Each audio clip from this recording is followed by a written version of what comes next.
Please be seated. I want to remind you folks again that this evidence that is being received now about depictions of what sites were visited is not being received to prove and should not be considered by you as evidence to prove the truth of anything that may have been displayed. It is being permitted or presented to you only to show that anyone who would have looked at the monitor would have been able to read what was displayed. Any question about that? Okay, go ahead. Thank you. Can I get this directed back to, we've got to pull it up on there. They don't call it a monitor anymore, do they?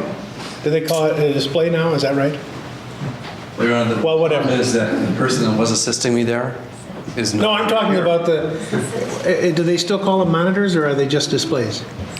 Well, how about this? Am I confusing things? She has the thumb. I don't know what it's called. Can you come down to this? We're talking about different I stuff. can, but I believe Julie has the thumb drive, which has the PowerPoint on it. Well, Your Honor, the problem is that the person that I need to continue with this is not in the courtroom. She stepped out to make some photocopies. And One of the bailiffs perhaps can retrieve it. I'm sorry, what? Meanwhile, we'll talk about, we'll go a little bit further this afternoon. We're not going to go till 5 today because we've got some things that I want to talk to the lawyers about. But you folks have put in a very long week and you've been very attentive and I applaud you for that. And when we do break, please take care that you observe vigilantly the rules that have been given to you. And we'll start again on Monday morning. But we're going to go for another hour, I think, for sure. We will when the person who knows how to use that darn thing gets back here, Your Honor. I apologize. I didn't know that she'd stepped out when we called the jury back in.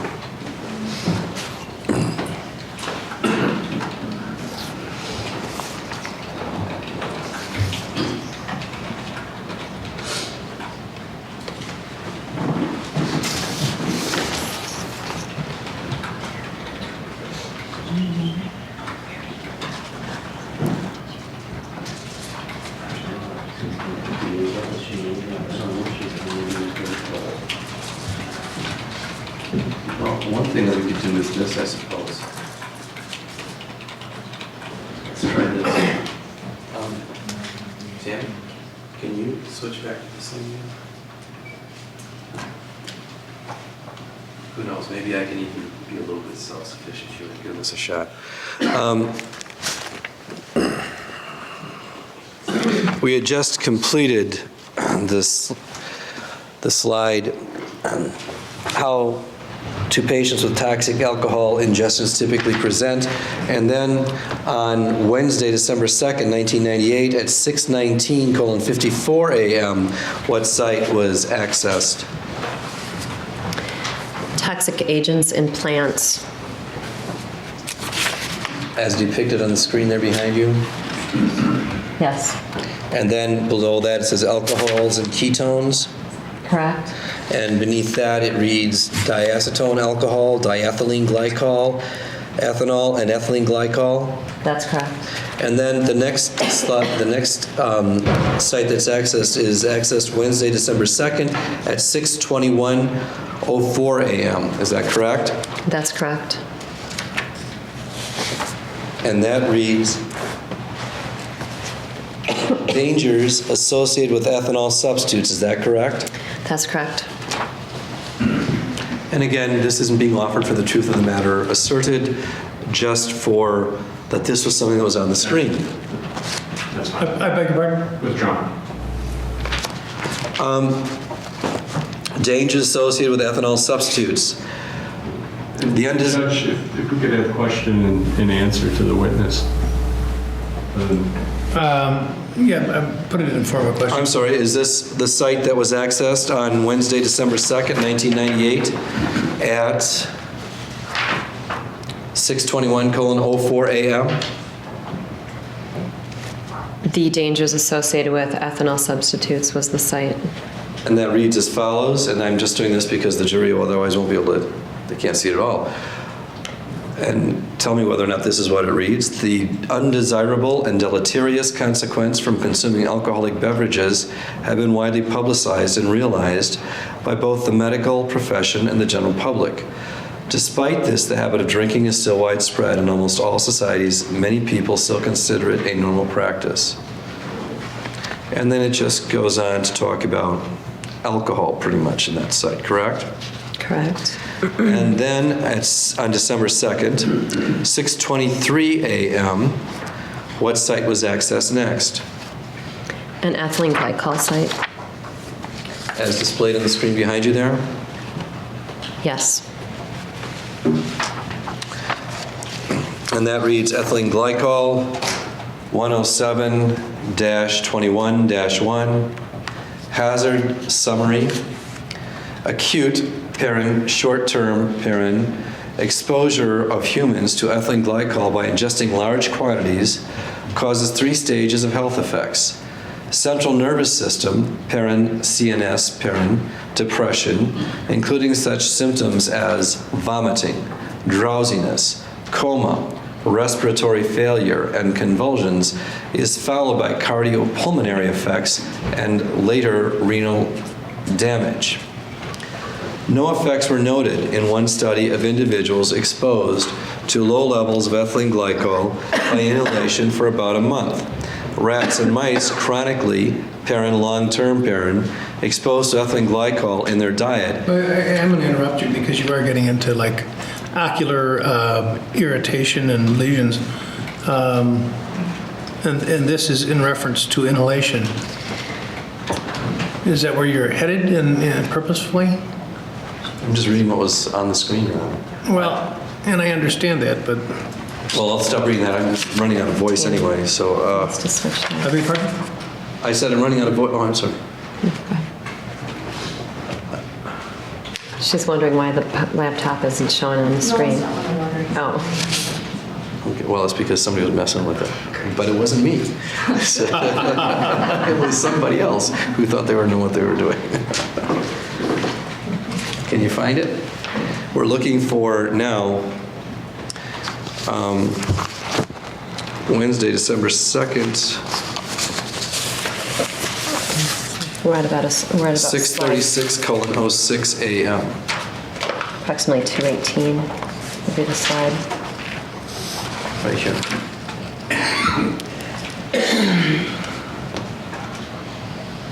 Yeah, page 109. I can't, I have to go through all the PowerPoint no matter what. Every time we get out, we have to go like this. Oh, okay.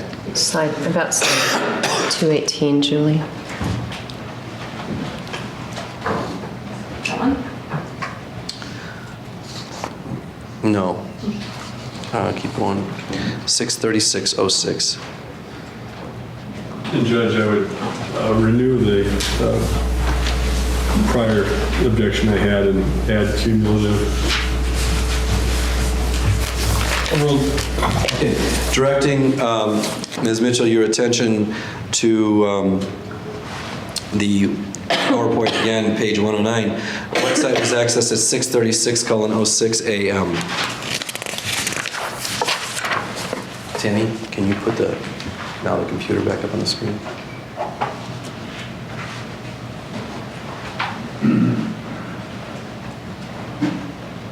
Tammy didn't come up. Is there some?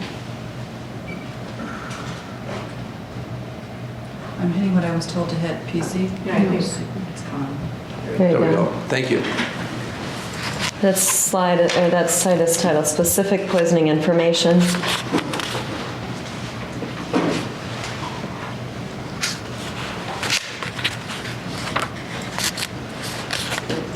And then on Wednesday, December 2nd, 1998, at 6:36:20 a.m.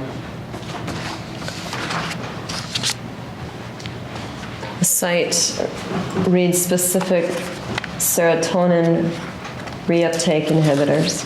And specifically, one of the serotonin reuptake inhibitors listed there is paroxetine. Is that correct? That's correct. Then Wednesday, December 2nd, 1998 at 6:38:08 a.m. What site is accessed? An ethylene glycol overview site. Which reads, ethylene glycol is a sweet-tasting compound that is used as an antifreeze. It has properties similar to alcohol, but is converted by alcohol dehydrogenase to toxic metabolites that cause a severe metabolic acidosis and renal toxicity. Treatment with alcohol and hemodialysis may be life-saving. Then what site is accessed on Wednesday, December 2nd, 1998 at 9:46:26 a.m.? The site appears to be, you can see the letters of the alphabet. The letter E appears to be chosen, and a list of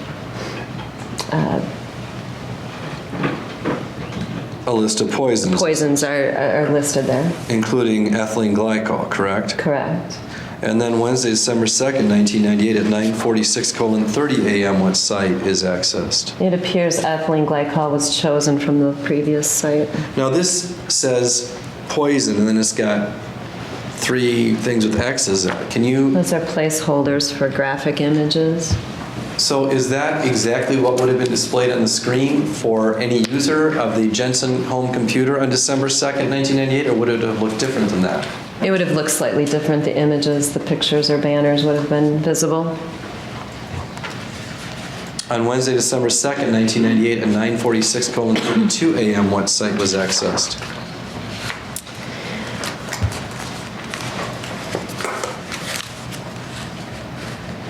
The table of contents, which appears definition for poisoning caused by ingestion of ethylene glycol.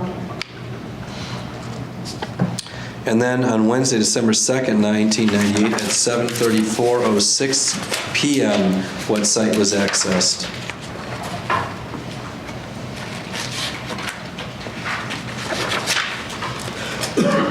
The term antifreeze was chosen from the again, previous list. It's followed by those 3 red X's, and what would have been displayed with those 3 red X's are? Some kind of graphic image. Then on Wednesday, December 2nd, 1998 at 7:34:08 p.m., what site was accessed? It appears to be the table of contents of poisoning caused by the ingestion of antifreeze. And approximately 26 seconds later at 7:34:34 p.m., what site was accessed?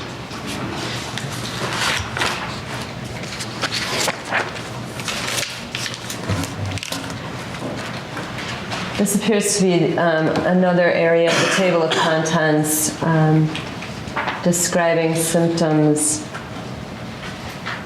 of antifreeze or ethylene glycol.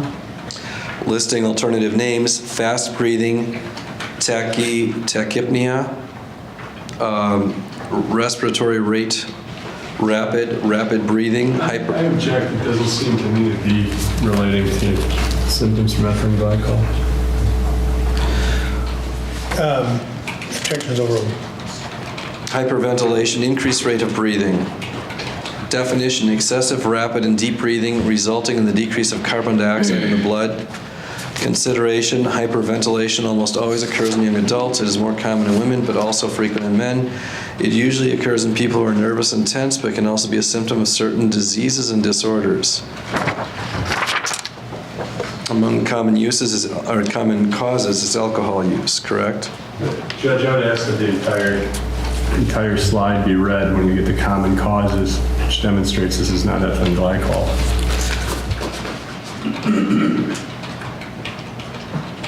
Go ahead.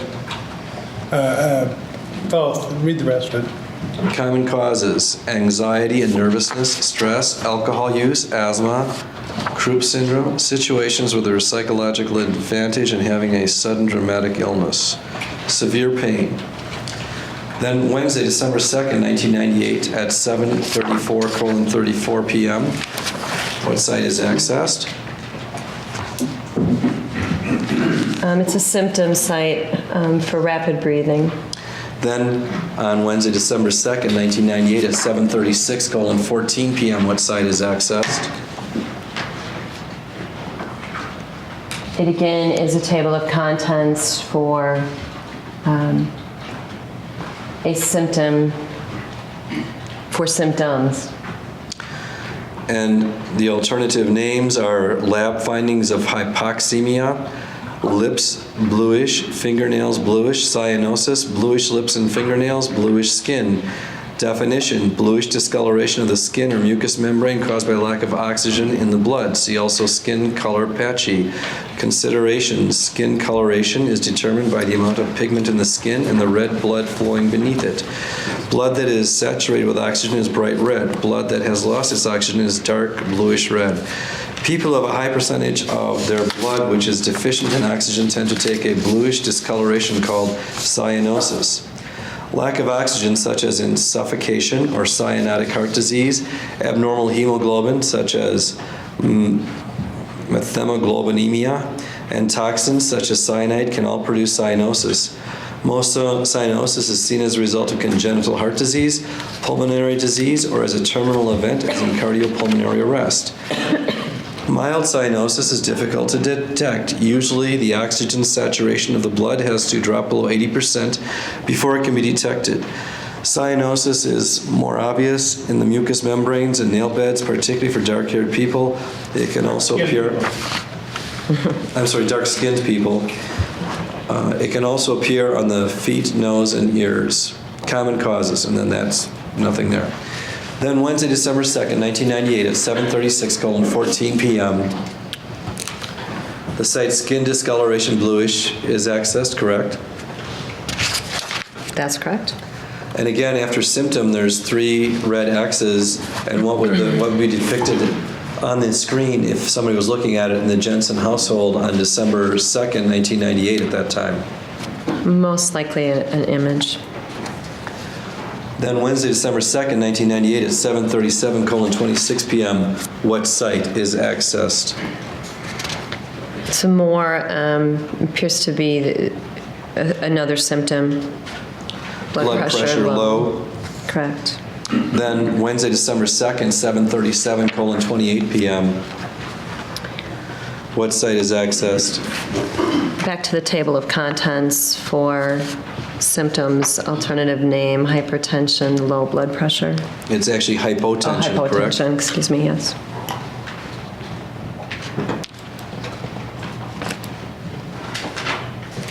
Common causes include shock, stress, or trauma, response of blood vessels to stimulation of the vagus nerve called vasovagal syncope, common faint, sudden change in body position, usually from lying down to the upright position, orthostatic hypotension, allergic reaction to drugs.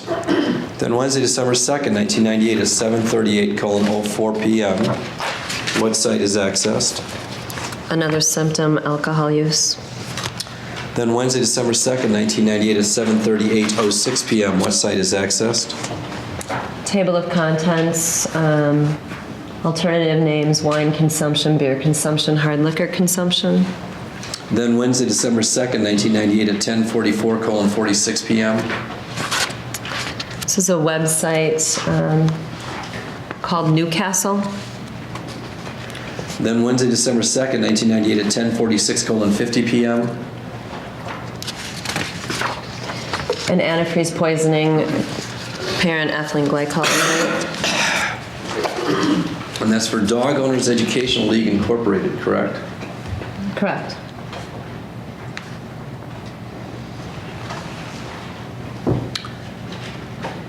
And then Wednesday, December 2nd, 1998 at 10:51:40 p.m., what site is accessed? It Toxicological emergencies. Then Wednesday, December 2nd, 1998 at 11:01:16 p.m., what site is accessed? Seems to be back to symptoms, unconsciousness, and first aid. Then Wednesday, December 2nd, 1998 at 11:01:18 p.m., what site is accessed? Back to the table of contents, alternative names, it's listing loss of consciousness, first aid. Then Wednesday, December 2nd, 1998, 11:01:56 p.m. What site is accessed? Symptom listed is consciousness decreased. Then Wednesday, December 2nd, 1998, at 11:01:58 p.m., what site is accessed? Back to the table of contents, alternative name, stuporous, mental... Stuporous. Excuse me, mental status, decreased loss of alertness, decreased consciousness, alertness, decreased changes in consciousness, coma. Then Wednesday, December 2nd, 1998, at 11:03:24 p.m., what site is accessed? There's a Yahoo query on ethylene glycol poisoning. Then Wednesday, December 2nd, 1998, at 11:17:52 p.m., what site is accessed? There's a table of contents site accessed, alternative name shock, cardiogenic.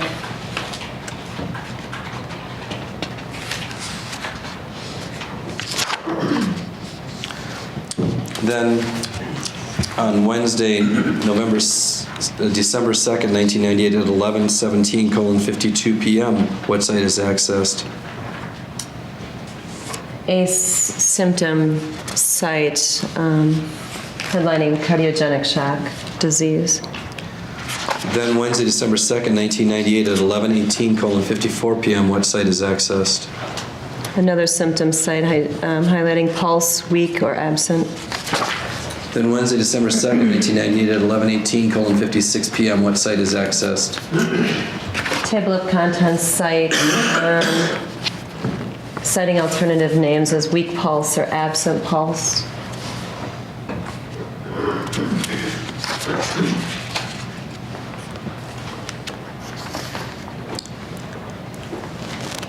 Then Thursday, December 3rd, 1998, at 7:40:48 a.m., what site is accessed? 7:40 a.m. on December 3rd. A Yahoo query was done for ethylene glycol poisoning. Thursday, December 3rd, 1998, at 7:40:56 a.m., what site was accessed? The page that you see is from the query from the ethylene glycol poisoning. The web pages 1 through 20 are displayed. Then Thursday, December 3rd, 1998, at 7:42:22 a.m., what site is accessed? This is the results from the query 21 through 40 of the ethylene glycol query.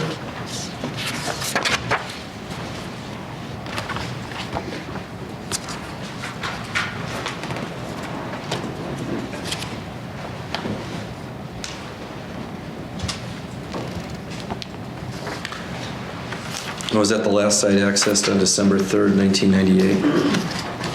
Yes, that we have record of. Now, these web pages that we have displayed, was that the extent of the web pages, or was that just the first page of each of the web pages that had been accessed? Those were basically the first pages that would have, the user would have seen on the particular sites that were being accessed. We did that in the interest of time. So some of them would have included more pages afterward? Oh, yes. From the same site, but more pages? Correct. When was the first time when the first site that was accessed on this computer, or the first time that you could find a site pertaining to ethylene glycol that was accessed on this computer? I'm sorry, can you repeat that?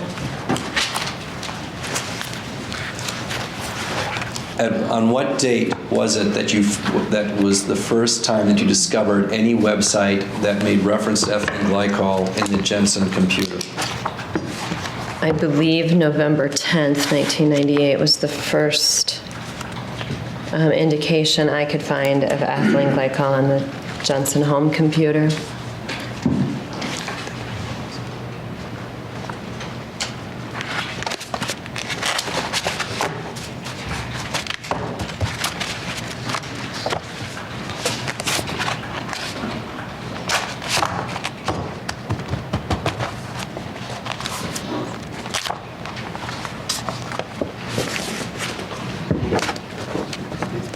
Okay, I'm going to direct your attention now back to the internet history, which was Exhibit S90. Okay.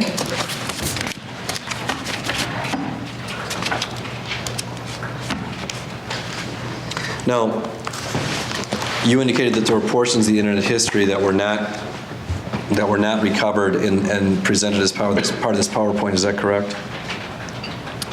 The internet history was not part of the PowerPoint. Yes.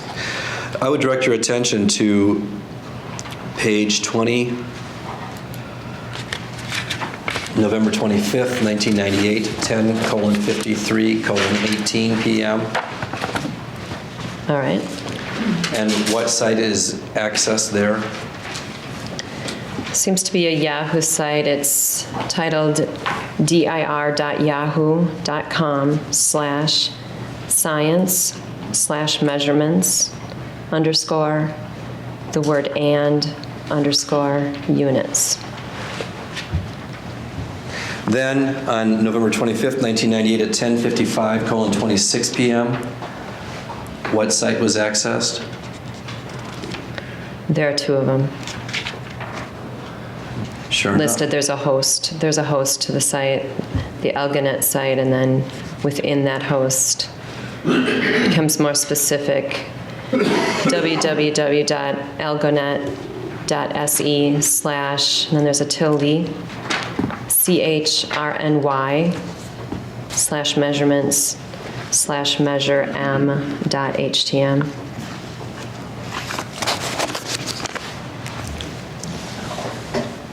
Excuse me one moment, Troy.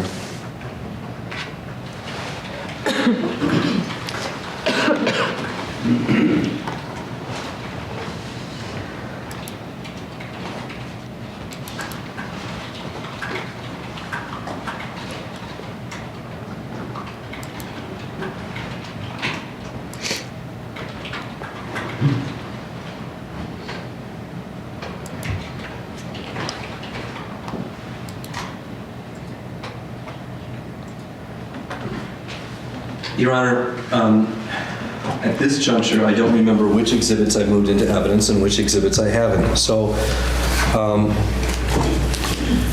I'm going to move the email communications between Mark Jensen and Kelly Labonte, which were marked as S64. They've been testified to. I move them into evidence at this point, subject to cross-examination. It's just the single email. It's the string that... No Sorry. objection. I don't remember if I've moved all of these exhibits that I've displayed to the jury. Let me go through them here. If I haven't already done so, Your Honor, at this point I move Exhibit S84, S85, S86, S87, S83, S46, S35, S34, S33,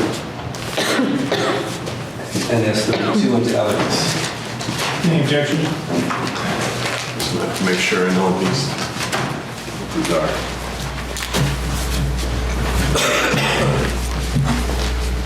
After you're done, counsel, there's some more exhibits.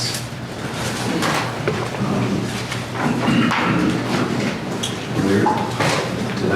Your Honor, did I give you the PowerPoint exhibit and the other ones that have been marked as exhibits? Oh, yes, I'm sorry, I have this, the original. And These are originals.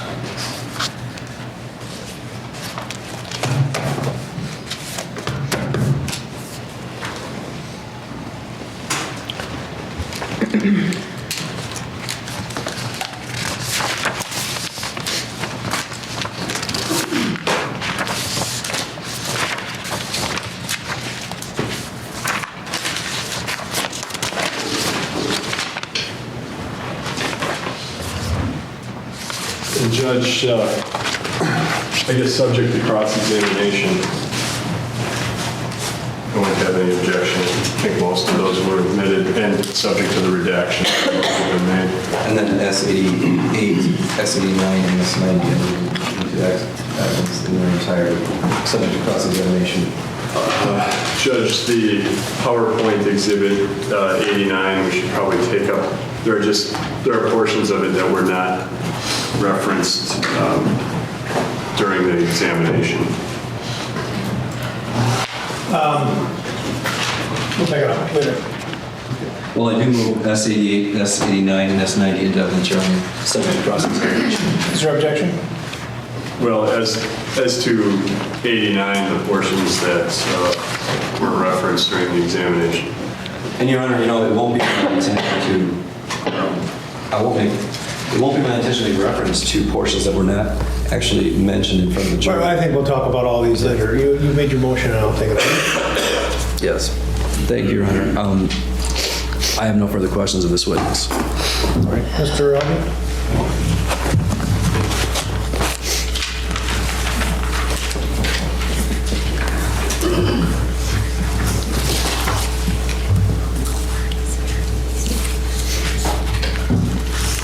Some water.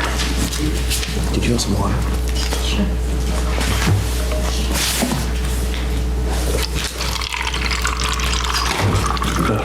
You know what happened? Thanks, Mark.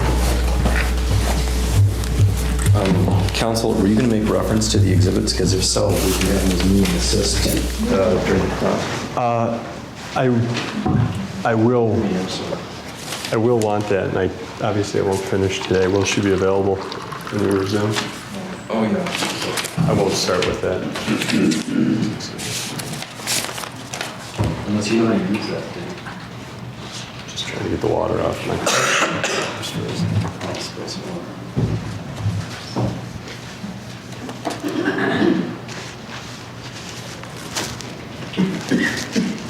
Thank you, Mark.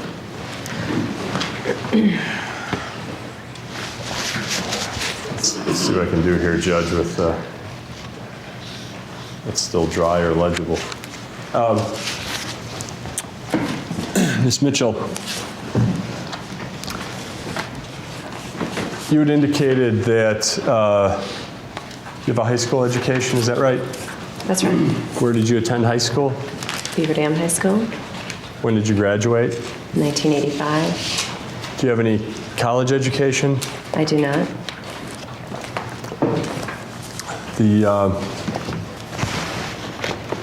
When did you begin doing forensic examinations? Approximately 5 years ago. When were you hired to become a computer crimes analyst? Was that what you were hired to do? Yes, that would have been in June of 1993, I believe. Or 2003, I'm sorry. So it's about 4.5 years? Approximately About 4.5 years. 4.5 years About 4.5 that you've been working as a computer crimes analyst. Correct. At the time you started in June 2003, were you qualified at that time to do forensic analysis? Not on my own. So what kind of training did you undertake at that time? I was trained by guidance software using NCASE forensic tools in Pasadena. When was that? That was in August, I believe, of that year. 2003 is when it started. So your first training in doing anything with forensics was August of 2003?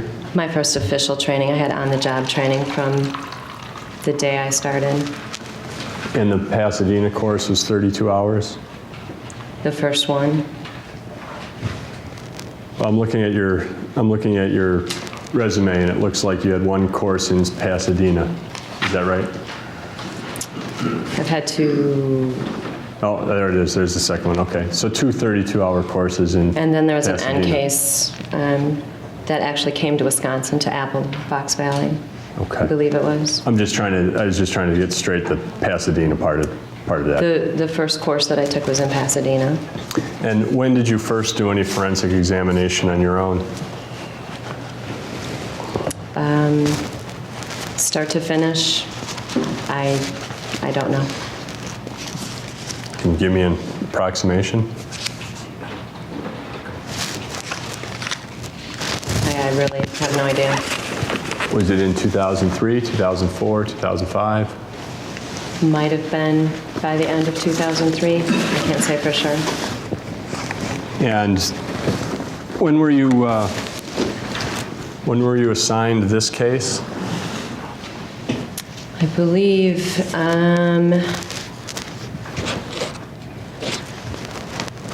gosh, I don't know, early 2005, possibly 2006. Do you have a file with notes that tells you when you were assigned this case? I have a file that would list the chain of custody, which would give me an idea as to when I received the evidence. And you can't tell me when that was that you received the evidence in this case? I'd have to refer to the file. And you said you received the computer from Detective Ratsberg? That's correct. And then you right-blocked it at that time? That's correct. And so this is in 2005 or 2006? That's correct. And you've been doing forensic examinations for, on your own for maybe 2 years, a little bit more at that time? That's an approximation, pretty good approximation. And you indicated that computer evidence can be contaminated until the time that you right-block it or hash it? I didn't indicate that. Okay. Well, I never used the word contaminate. okay. Well, let's use the word contaminate. I mean, what happened? This computer, you understand, was seized December 3rd, 1998, right? That's my understanding, that it was actually given on consent. And Mr. Jensen consented and gave his computer to the police, right? December 3rd, 1998. That's my understanding. And it didn't get in your hands until 2005, 2006, right? That's right. What was the computer doing in between that time? I believe, according to the chain of evidence, that had gone from Detective Ratsberg to the Department of Justice, back to Detective Ratsberg, and then back to me at the Department of Justice. And how can you tell whether any evidence on that computer was changed between December 3rd, 1998 and the time you received it? I can tell that there are dates and times on some of the system files that were changed to last accessed or last visited dates of 12/17/1998. Information can be manipulated on the computer other than simply by turning it on, right? Dates and times can be, yes. Well, there are ways to do that that are pretty much undetectable, true? Ways to do what? To change data on a computer. I don't think I understand the question. Well, it's your testimony that when you examined the computer, you observed that there had been changes made to that computer on December 17th, 1998, right? I observed the dates, December 17th of 1998, You as the observed last that- access date. You observed that information had been changed on December 17th, 1998, right? I observed dates and times indicating December 17th, 1998. Well, you know that that computer that you looked at was not in the same condition as it was December 3rd, 1998, true? True. Information had been lost from that computer, right? I don't know that. Well, you saw that dates had been modified, right? I saw the dates have been modified. Can you tell me what dates were on that computer before they were modified? No, I cannot. So that information is lost, right? I suppose you could look at it that way, yes. And you saw that whoever looked at that computer on December 17th had looked at certain files on the computer, right?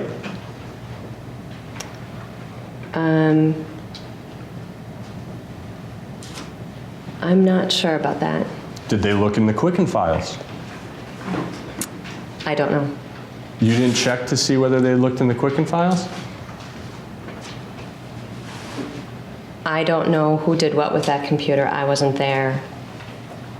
They could have looked at the entire computer under write blocking, in a write blocking environment. If it was write blocked, then it wouldn't have changed any dates, would it? Correct. So it obviously wasn't write blocked, true? There was apparently a time when it was not write blocked. Right, and you know that that happened December 17th, right? That is what I've been told, yes. And it's what you saw on the computer. I do right? see those dates appear on the computer, and sometimes. Now, going back to Quicken, you have produced a report of backup dates regarding Quicken, right? I did, yes. And there are Quicken backup dates for December 17th, true? I believe so, but I'm not sure in what capacity. I believe they're last access dates, not last modified dates. Well, that means somebody looked at the Quicken information, right? Not necessarily. Okay, we'll come back to that. And what else was looked at on December 17th? I don't know. I wasn't there. Well, you're a computer forensic examiner, right? That's right. And it's important to you to make sure that what you're looking at is the same evidence that was seized from the person, right? Correct. And you saw that evidence had been changed, right? I saw some dates and times had been updated, yes. Access. Well, if somebody looks at information on a computer, then there's going to be some information that's also overwritten, right? Mr. Elby, all somebody has to do is turn on the computer and it can change dates and times. It doesn't mean they looked at anything. Well, that's right. It might not mean they looked at anything. So I can't say whether they looked at something. But a computer forensic examiner would be able to examine the computer and determine whether they looked at anything, correct? I don't think I'm understanding it the way you're presenting it. I can't say whether somebody looked at something if I wasn't there unless it actually would change a last access or modified date. Some of the information that you're referring to has a change of date on last accessed. That doesn't necessarily mean that the file was looked at or opened. It means that it could possibly be from booting up the computer and the computer not being write blocked. And it could be that they looked at information, true? It could be, but I can't say that for sure. Did you interview Detective Ratsberg to find out what he had looked at? I asked Detective Ratsberg what had happened on that day, and he... Objection. Calls for hearsay, Your Honor. She's going to respond as to what Detective Ratsberg said. I know it's 703, I think. 90703 or 90704. That's what an expert relies on. Well, but the problem is she's an expert on the operation of the computer, and she's a compiler of data. What area of expertise do you claim that she presents? Well, someone who holds themselves out as a computer crimes analyst ought to be able to tell whether the computer has been contaminated by other efforts to turn on the computer and look at it. I don't know enough about what the field of a computer crimes analyst, what expectations there would be as far as that. The testimony I've heard has been typically in the area of some discussion of operation, of how a computer operates, Judge. and how data is stored and record is kept of it. And I've heard a compilation of data which has been observed on this computer. I'm not sure that extends to some of the areas that you're covering here, and therefore I can't tell you whether or not the rule applies to what you're referring to. Ms. Mitchell, the reason you write block the computer is to ensure that data is not modified or overwritten, right? Correct. That's a danger that happens anytime that it's turned on and files are looked at, right? Correct. And you know that someone did something with that computer where they attempted to connect to the internet, right? No, I know that the computer was turned on. Well, can you tell me why in your internet history, which is Exhibit 90, that in the internet history, it says yahoo.com from December 17th, 1998. I see that there's websites there, excuse me, from 8:32 to 8:33, about a minute, not quite a minute, actually. It's about 9 seconds, 11 seconds. I'm not sure why those are there. I wasn't there. It appears that the computer was connected to the internet. It does appear that it was connected to the internet, right? Yes, it does. Or at least that somebody perhaps clicked on Internet Explorer and there was no modem and they were unable to connect. True? That's possible. I And don't know. that's the kind of activity that could cause the computer to overwrite other data, right? I don't know that that would overwrite data. No, you didn't ask whether it would have overridden it. He asked whether it could have overwritten. I'm not sure. It would overwrite it. You haven't had any training in how data gets overwritten on a computer? Yes, I have. And is that one of the things that you learned? Objection, Your Honor. The question is vague. Is what one of the things that... Overall.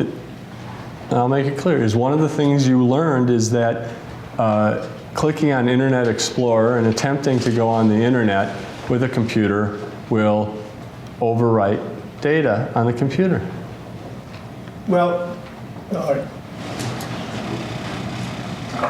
No, I don't believe I've ever been told specifically that opening an Internet Explorer would overwrite data on a computer. What would overwrite the data on the computer? Deletion of files into unallocated space can overwrite. Things that are overwritten are already in unallocated space. So saving something to your hard drive and then deleting any of those overt acts can overwrite information that's already on your system. Backing up Quicken? Sure. And so if Quicken was backed up, that could overwrite data, right? I suppose it could, sure. But, Ms. Mitchell, you've taught a class to law enforcement officers about how to handle a computer that they seize, right? I've taught law enforcement officers how to handle seizing computer evidence, correct? Right. And you tell them don't turn it on, right? Absolutely. You tell them that you can lose information by doing that, right? Correct. And you're brought to these law enforcement officers to teach this seminar to ensure that police don't make that mistake in the future and compromise computer evidence, right? We try to teach that to local law enforcement officers, yes. Right. Because you know that if you don't right block it at the right time, that's what it does. It compromises the evidence, true? Absolutely. And you can't tell me what data was changed as a result of it being turned on December 17th, right? I told you that I can tell you some data was changed, dates and times. Well, how do you know that? Let me take a I want step. to be clear on this. All right, go ahead. Let me be clear on this. You indicated that you didn't make an effort to try to see exactly what those people had done on December 17th, right?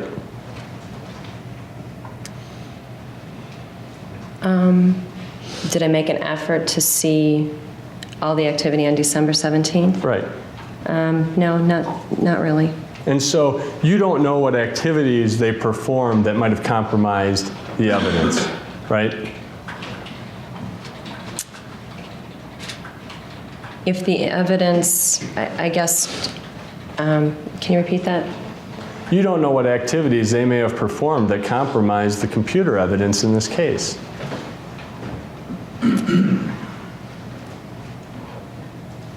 I don't know what activities were all performed and if they compromised evidence by overwriting stuff. I guess I wouldn't know because it wouldn't be there. That's right. You wouldn't know, and that's why you can't determine what was lost, right? That's correct.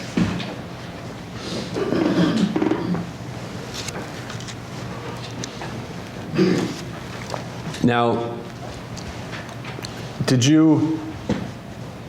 you indicated that the Wisconsin State Crime Laboratory first had this computer brought to them by Detective Ratsberg, is that right?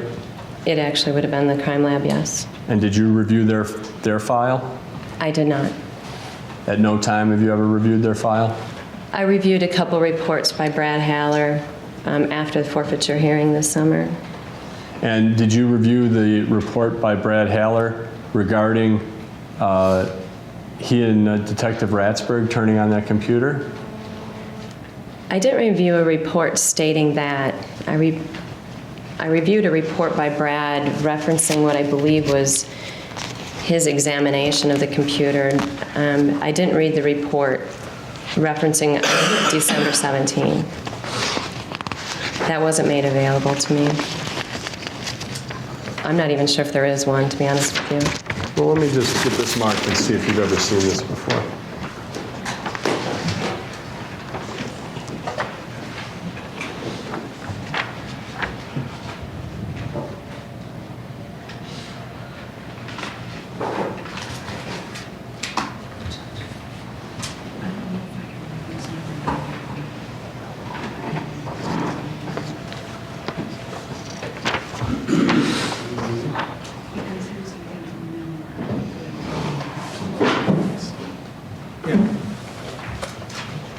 Unless it's been spoken of in the record. Number 91.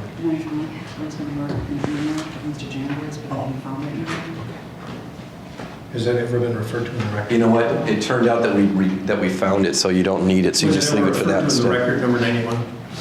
I'm sorry. what? Number 91, was it ever referred to? No, in it was the record? not. It was So go ahead and use at that. 64. We found it, so.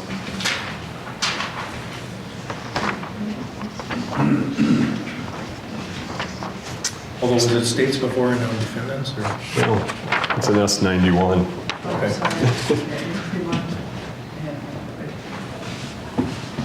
Ms. Mitchell, I show you S91. Did you see that document in Mr. Haller's files regarding the activities of December 17th? No, I didn't. Are the files of the Wisconsin State Crime Laboratory in this case the kind of thing that you would rely on in terms of their work in preparing this case? Since this witness has never seen this document before, she clearly didn't rely on it, Your Honor. I'm not sure I heard his question. Did he ask that exact question? I didn't sound like it. What he asked is, are the reports or the files of the Wisconsin State Crime Lab something she would normally rely upon in the course of her duties? Different question. That's right, and it's irrelevant because she said she never saw this document before. The objections are ruled. Are they the type of files you normally rely upon? I've never relied on any files from the crime lab to do my investigations. Did you rely on the statements of Mr. Haller and Mr. Cook in this case? No. Did you talk to Mr. Haller? Objection, it's irrelevant, calls for hearsay. Well, the question itself does not call for hearsay. Overruled. I've never talked to Mr. Haller. Mr. Cook's here in the courtroom, Yes, he is. and he inherited this case from Mr. Haller? I'm not sure. I believe he worked on this case. And have you talked to Mr. Cook about the case? Yes, I have. But you've declined to look at any of his files or reports or anything like that? I've never looked at any of his reports or files.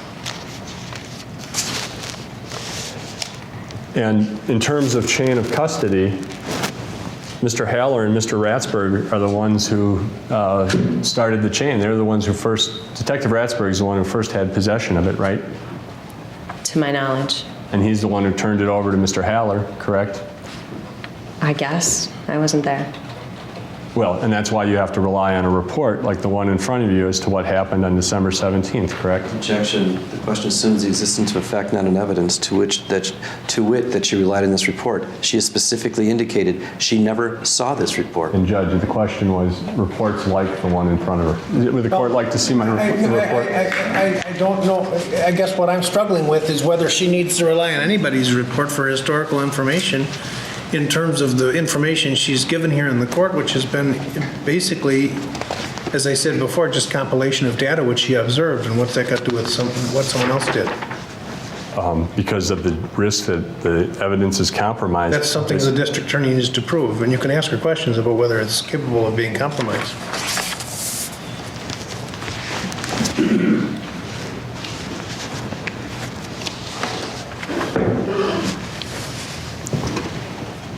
Well, that report explains what happened. Objection, that calls for hearsay. No, I didn't say what it I'm going to ask said. you to step up for a minute, folks. Please don't talk about the case during the break. Please, all right. Your Honor, maybe we should break for the day. You said anyway. Well, let's see.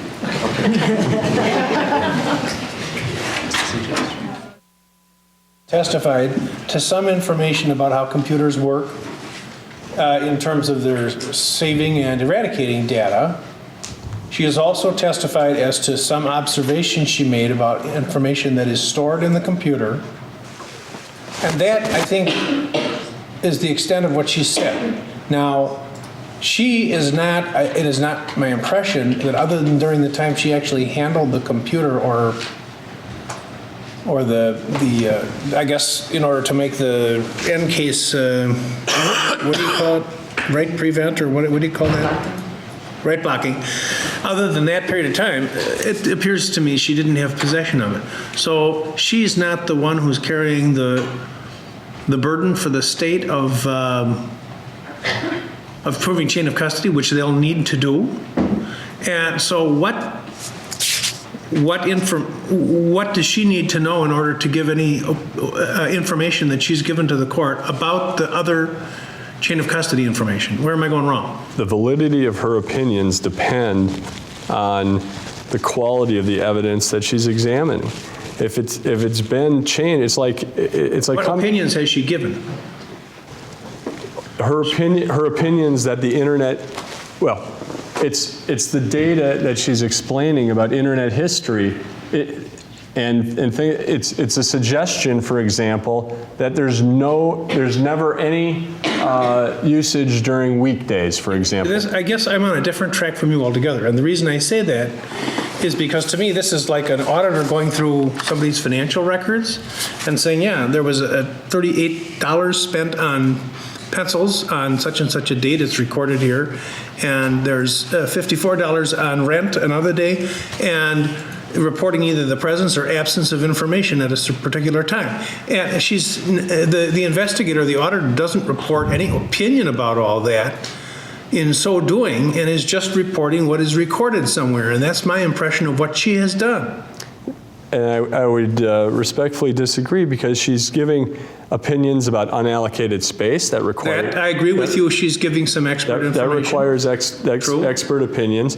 And she also, I mean, I certainly can cross-examine her about the shortcomings of the data that she collects that are due to the inherent limitations of computer forensic... I agree with you that you can examine her about what can happen if someone opens the machine, turns the machine on, goes onto the internet. You can ask her about that. But you're not asking about that. Well, you are asking about that, but you're also asking about historical information about this that it does not strike me is a component of her reaching an opinion. Unless someone asked her for her opinion as to whether this computer is in the same state that it was in on the 3rd of December of 2000.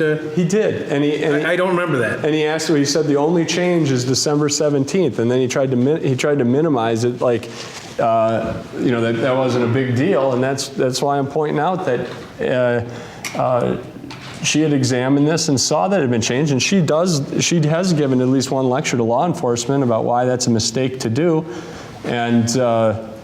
So I guess to me, I get to, just like with a police officer who handles a crime scene and doesn't take fingerprints or doesn't pick up a blood spot or does something like that, I don't understand a computer forensic crime analyst who's not looking to see what might have been changed and figure those things out. Well, I guess that is something that I guess I would want to know whether she would be able to detect whether there's been changes. I'll leave that at that. But I guess one of the things that I didn't understand in your testimony was there was reference to times and dates being changed. Now, are you saying that a date like something that was done, is recorded as having occurred on October 25th at 8:32 in the evening, if that date is going to be changed or just the last access date? What are you saying? You understand what I'm saying? I think I understand what you're saying. When a computer is booted, certain system files are rewritten because the computer is starting up, and will change the date and time to that specific date and time. The current date and time. Current date and time. Right. When you go back and look, if dates and times are reflective not of current date, they obviously haven't been changed or updated or touched by that computer being So when you turned on. referred to dates being changed, you're not saying that the date now showing on the machine of October 25th at 8:32 p.m. Correct. You're It's not not gonna- suggesting that's either changed or changeable, but only things like, as you've referred to in the last access date and that type of thing? Correct. It'll update to a current date as to what is going on that specific date and time. It's not going to randomly change July 5th to June 12th. Okay. It can't change it from one date to another randomly. It's going to update to the current date and time of when the computer is booted. Is that what you're asking me? It's not Yes. going to randomly change dates from one date to another. It's Well, I guess I'm troubled by your use of the word random. Well, if, for example, I went onto the computer now, and it's recording, the date is January 11th at 4 p.m., and I demanded that it change to January 10th at 4 p.m., is it going to alter the earlier dates? You would have to manipulate each file separately to make it change to a date and time that's not current on your computer. You can't just ask your computer to backdate a file's date and time. Well, that's the question I'm asking, though. Is there a Unless- procedure by which, without triggering it to record last access date and showing that I did it today, would there be a way that I could go back and alter the October 25th date to make it change an hour, change a minute, or change a date? On a specific file? Well, first A specific file and B all of the files simultaneously. It's possible if you changed your system clock. Well, that does change it a little bit. Perhaps he's right with his question then. No, and Your Honor, by the way, I've heard discussion between the court and counsel. Am I permitted to speak at some point? And obviously, I'm the least proficient person in this room to be talking about computers. We have laid the foundation to admit this stuff into evidence. It's been admitted into evidence subject to cross-examination. Now, with respect to the dates and times that are reflected on this computer, there's no evidence anywhere that any of it has been revised. None. I haven't heard all the evidence yet, though. In terms of the dates and times that we've made reference to, there's not a shred of evidence anywhere that any of those dates or times have been changed or even subject to being changed. There's nothing in this record, nothing in this computer, even though it was turned on December 17th, 1998, there's nothing to suggest that any of the data that has been displayed by this witness during the course of this proceeding has been altered in any way by turning the computer on December 17th. The only thing that happened is by turning the computer on, now the computer keeps a record of when it's last accessed and when it's last booted. So because it was turned on December 17th without the encased right block software on it, it reflected it was turned on December 17th. If that hadn't been done, it would have indicated December 3rd, 1998 as the last time it was turned on. Now, Because the computer was turned on, and now that little bit of information was put on the computer, last written December 17th, 1980, there's some small portion of the computer memory that is occupied or that is used to make that notation. And if it used some information out of unallocated space to utilize that, and that unallocated space was occupied by some other random bits of information, those random bits of information are now gone. That's my understanding of how this occurs, and I believe that Ms. Mitchell hopefully will at least agree with what I just got to say. Maybe not. If I got it wrong, then tell me I got it wrong. But I understand that, and I unless she contradicts you, then I'm inclined to agree with what you've stated from what I understand. But that is only part of the picture. Well, what it means is this. Everything that she's shown us is as it was on December 3rd, 1998, when the computer was turned off. The only thing that's altered, in terms of everything that's been shown to us, the only thing that's altered is now it says last written December 17th on the last 5 or 6 entries on Exhibit S90. But in terms of, for example, the stuff that was accessed on December 2nd or December 3rd, 1998, there's not a shred of evidence that any of that has been in any way altered or affected by the fact that it was turned on December 17th. The worst that could possibly be said is that if there was something that was accessed on December 3rd, 1998, and then it was deleted by the user, and thus it was off in unallocated space somewhere, and when the computer was turned on December 17th, 1998, and in order to record that fact, it had to use a part of its memory that was taken from unallocated space that was already utilized for information that was deleted on December 3rd, 1990. That deleted information could no longer be pulled up by the EnCase software package.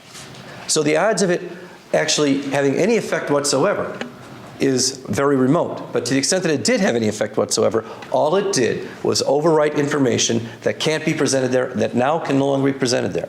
So what is there is accurate, and possibly there's a smidgen of information that would have been otherwise available that is now gone because it was turned on December 17th, 1998.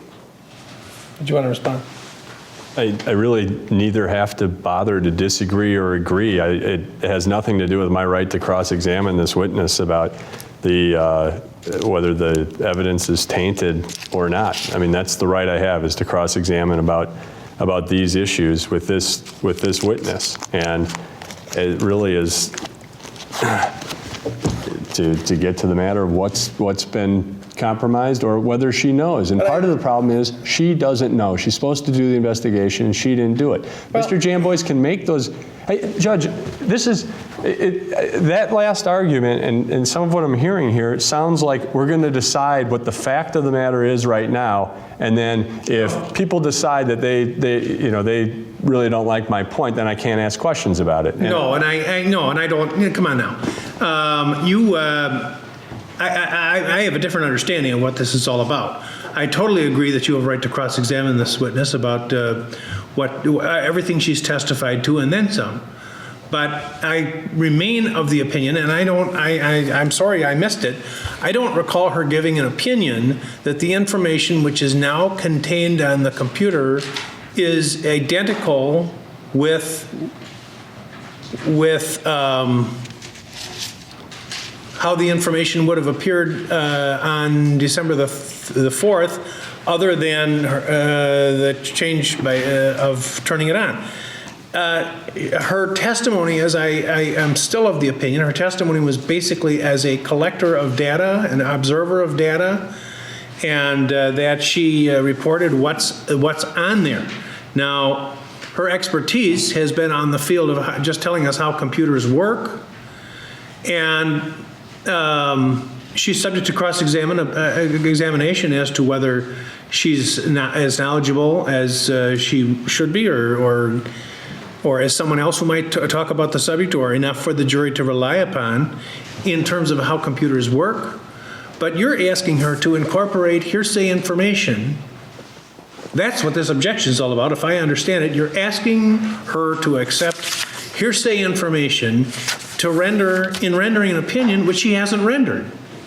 And furthermore. No, she's never consulted her. no. I'm asking for his response if he's got one.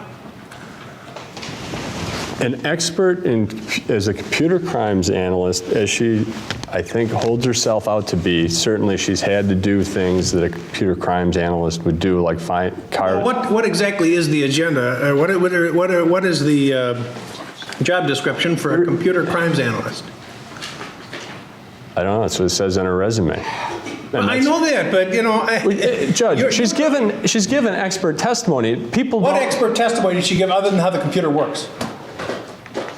It's all stuff that the average person doesn't know. Mr. Jamboys doesn't know it. I don't know it. The jury doesn't know it. She's had to examine the computer history and put that together. It requires some interpretation. The part of the state's. Let me. I'm sorry to interrupt, but I'm going to do it anyway. Would you call a bookkeeper an expert witness if the bookkeeper just comes into the court and recites information that is present in the financial records of the company? Just doing that. That's what she's done in terms of what's on this computer. She just knows more about it in terms of where to find things than the rest of us. I don't agree. It requires interpretation, judgment, and skill. It's printed. It's printed. Is this exhibit number, is every one of these exhibits printed right off the computer? No, sir. No. Those are, The ones that were testified to. When I say every one, I'm sorry, I'm holding 34, which is the email.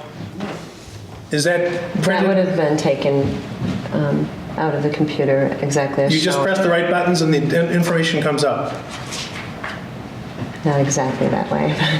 See, Judge, look. I have to find that information and then But do you modify it in any way when you find No, of course it? not. You just. I don't modify anything. You just find it. I find it. And Your Honor, I would point out, first of all, it is good that you brought it back to the point that the objection here was not that he can't cross-examine her. He can't cross-examine her on the basis of a hearsay document that she has never seen, never consulted, and has nothing to do with her opinion. That's what we're talking about. Now, 90. Did you actually create this other than by locating the data and printing it? Yes. What did you do? I had to find the internet history, which is housed in index.dat files, and decode it through a program called NetAnalysis to create I'm sorry, that. through a program called? I'm sorry, NetAnalysis, all one word, to create that spreadsheet.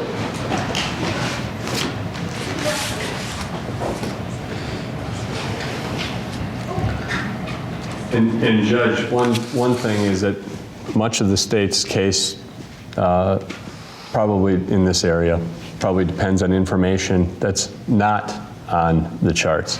And so it also goes to her skill in finding things, because I can tell you different computer forensic experts find different material. And that's what your cross-examination is all about. I agree with that, but you're asking me to let her incorporate, or to challenge her with her failure to incorporate a hearsay statement of somebody else, which is just a part of the history. She hasn't testified as to any of that. And when you say,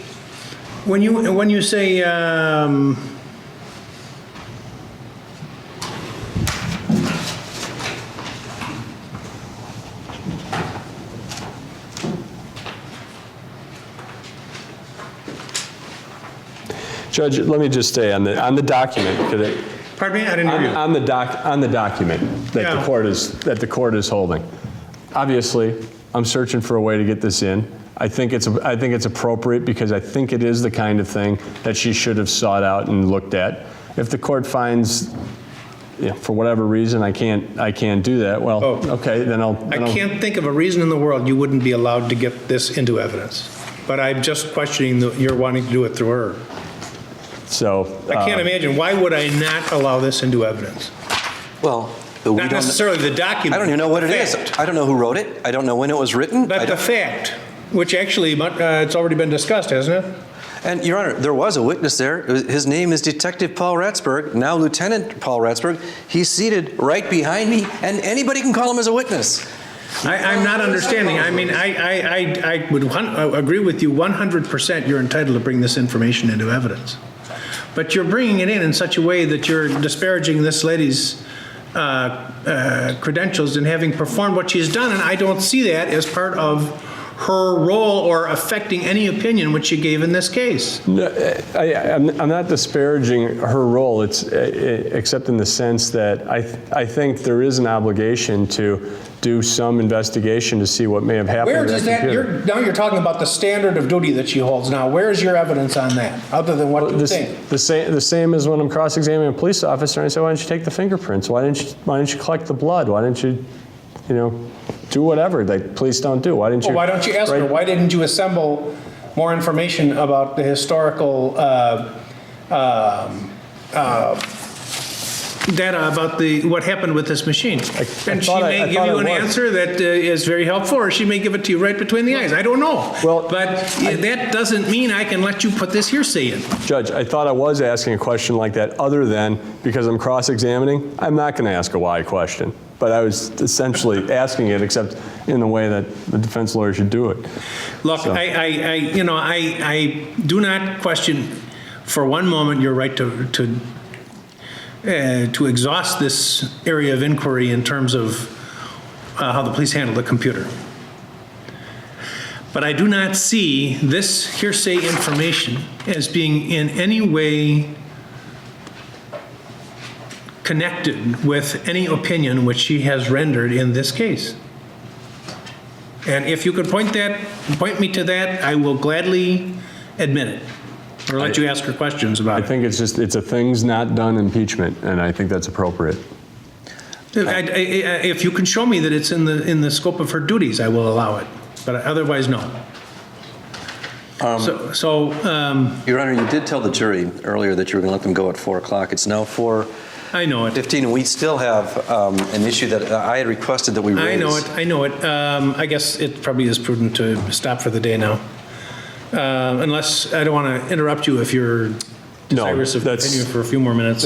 That's fine, and just the only thing I want to... That'll give me the weekend to change my mind. In terms of Ms. Mitchell, will Julie be back whenever we get back to Ms. Mitchell? Yes, and we have some scheduling issues, Your Honor, because, and I guess can we discuss that right now? I know it's... Well, why don't I do this? As long as we're, I think, all in agreement that we're not going to continue today, let me ask the jury to come back in. We'll dismiss them. We can turn the lights back on, and then we'll take care of our legal business. Thank you, Your Honor. I think that would be a good idea. All right. Ask the jury to come in, please. Please be seated. Well, we've got a little more work to do, but there's no reason for you folks to stick around. So I think, as I said before, I think you've put in a very full week, and I appreciate that. And I'm going to ask that you return at 8:55 on Monday. Any question about that? And again, the usual rules, and be on your guard if anybody you're familiar with knows that you're on the jury, which is probably the case, or certainly likely to be the case. Or maybe the case, just make sure to wave them off right away and tell them that you're not permitted to discuss the case in any way, or listen to what they have to say. And some people will do that too. They'll give you their opinions without even asking yours. And in addition to everything else, you've actually been here and seen everything, so they don't know what they're talking about usually. So avoid that, and don't read, watch, or listen to any account of the trial. And have a great weekend. See you on Monday. Please all rise. Did anybody want to say anything further on that last topic? No, Your Honor. No, Judge. I would ask for an order prohibiting conversation between the prosecutors and Ms. Mitchell, and also between Mr. Cook, their other expert, and Ms. Mitchell regarding her testimony. Did you want to say anything? Well, I in view of the court's orders in the past, I guess it would be kind of pointless, so I won't. All right, so that will be the He didn't say we couldn't talk to him. order, and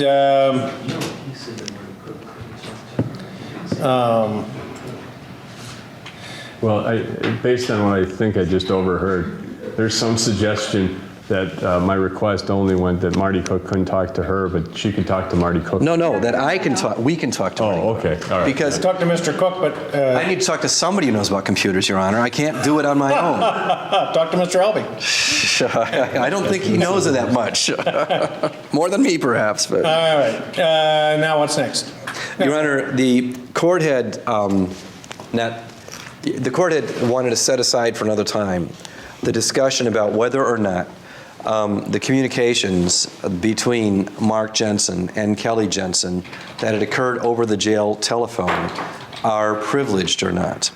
And I had pointed out to the court, and I don't think there's any dispute from counsel on this issue, that all of these phone calls coming in and out of the Kenosha County Jail and any other jail for that matter in the state of Wisconsin and out of any prison in the state of Wisconsin, and virtually every other state in the union for that matter, they're all subject to recording and monitoring. Now, unlike many other such situations, with respect to the Kenosha County Jail, there's a specific recording that precedes each and every one of these conversations that advises both the person who's placing the call and the person who's receiving the call that this is a call from an inmate in the Kenosha County Jail, that this phone call is subject to monitoring and recording. Now, the court nonetheless had suggested that possibly there'd be a marital privilege. And the argument I'd made is that marital privilege only applies to private communications. It does not apply to non-private communications. And that's the case with any privileged communication. So that, for example, an attorney-client communication is not a privileged communication if it occurs on national television, to give a really far-fetched example. So if I'm talking to my lawyer on the Today Show, those communications are not privileged. Now, in this instance, the defendant was talking with his wife on that in that fashion, and I direct the court's attention to the United States of America versus Janice L. Maddock. It's a 7th Circuit Court of Appeals decision. The site is 149 Federal F3rd 596. And in that case, the court noted, next, Janice argues that her conviction was based on improper use of privileged communications between her and her husband. The district court allowed the government to introduce tape-recorded conversations made while Larry was talking to her on the telephone from the Metropolitan Correctional Center. It reasoned that her statements would have been covered by the marital communication privilege, but for the fact that, quote, communications made from jail are likely to be overheard by others, and thus it is unreasonable to intend such a communication to be confidential. We review this evidentiary ruling for an abuse of discretion. Janice admits she knew Larry was in jail while she was talking to him. Thus, because the marital communications privilege protects only communications made in confidence, under the unusual circumstances where the spouse seeking to invoke the communications privilege knows that the other spouse is incarcerated, and bearing in mind the well-known need for correctional institutions to monitor inmate conversations, we agree with the district court that any privilege Janice and Larry might ordinarily have enjoyed did not apply. And then they cite U.S. versus Harrelson, 754 Fed 2nd 1153. No interspousal communications privilege during prison visit where eavesdropping could reasonably be expected. And U.S. versus Sababu, non-prisoner caller had no reasonable expectation of privacy when speaking on prison phone, in part because CFR placed her on constructive notice that prison officials could legally monitor calls. Now, those are instances, Your Honor, all 3 of those cases are instances where there was no pre-warning. In this instance, there was a pre-warning, so it's an even stronger proposition that this was not a private communication, not a confidential communication, and there's no spousal privilege that applies. Thank you. Did you want to respond, Mr. Albee? I don't recall if factually in those other cases there wasn't a was or wasn't a warning, so I wouldn't acknowledge that, but this is a Wisconsin statutory privilege. There isn't one in the federal rules other than by common law practice, I guess. There's not a specific federal rule on that. But I don't think you can say it's voluntary when your choices are either don't speak at all for some indefinite length of time, or waive your privilege in your communications with your wife. Well, that was one of the things that occurred to me, and I don't know if it's important or not, and I'm sorry to interrupt you, but I did want, is the option present of having a visit in person and not being recorded? Well, yes, Your Honor, we do not record personal visits, although I will say this, the case law from the feds indicates those aren't privileged either, but we're not proposing that, and we have not recorded. I just wanted to know, just for my own factual information. Go ahead, Mr. Alden. No. And those would be I think those would be subject in the same way to potential recording. Mr. Jensen hasn't been convicted of anything. To take away even his ability to communicate with his wife, and really the only feasible way to do it nearly every day of the week, I just don't, that's just not right. I mean, I think the reasons behind the rule support its application to this kind of situation. I've never quite understood why when these cases, the justification is jailhouse security. There's certainly a middle ground, which is they can be listened to for security purposes, but that they can't be used as evidence in a case. And there's nothing. Mr. Jensen didn't have a choice. It's not a voluntary disclosure of his marital communications, and I don't think the state should be able to use those tapes. Well, I think the root of all of what you argue, though, is your personal conviction that it isn't right that people who have not been convicted of crime have been deprived of the liberty of free communication with their spouses, and that is actually not to be found in our law.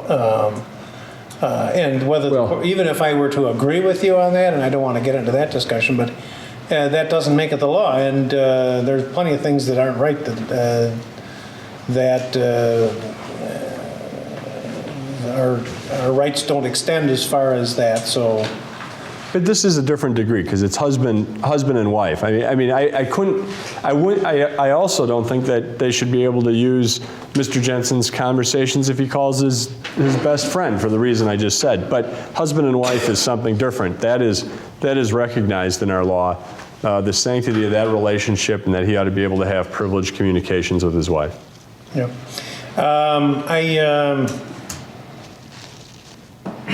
Even if I were to agree with you, that apparently is not the law. So I'm going to find that there is no marital privilege based upon waiver, based upon knowledge of the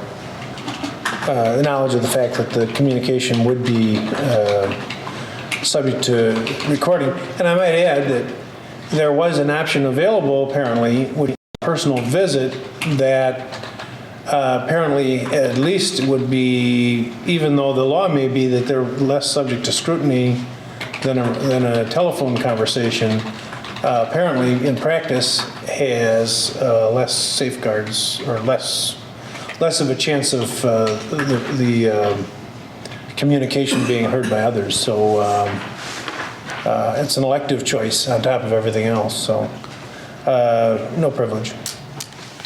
Is there anything else? No, Your Honor. So we back on Monday at 9 a.m.? Yes. You were scheduling. Yeah, thank you, Counsel, for bringing that to my attention. There is one other issue.